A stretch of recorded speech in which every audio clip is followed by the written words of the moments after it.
భారత్ పాకిస్తాన్ మధ్య యుద్ధ విరమణ శాంతి చర్చలకు స్వాగతం పలుకుతా ఉన్నాం.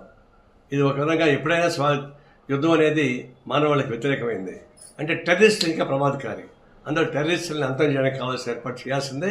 అది రేపు బయలేటర్ డిస్కషన్లో కూడా పాకిస్తాన్ భారతదేశ మధ్య చర్చల్లో కూడా ఎవరైతే పహల్గామ్లో దాడికి ప్లాన్ చేశారో ఆ టెర్రరిస్ట్ని వెనక్కి తీసుకురావాలా.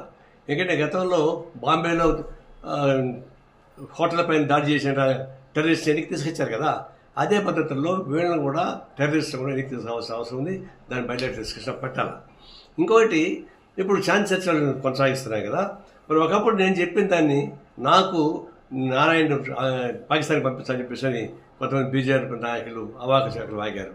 ఇప్పుడేమంటారు, ఇప్పుడు మోడీని పంపించాలన్నా పాకిస్తాన్కి?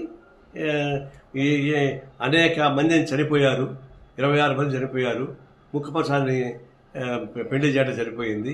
అంత బాధపడిన వాళ్ళకంతా కాంపన్సేషన్ ఎవరు ఇస్తారు, వాటిపైన ఎవరు బాధ్యత ఇస్తారు? మరి అవన్నీ లేకుండా ఎందుకు సీజ్ ఫైర్ అయ్యారు?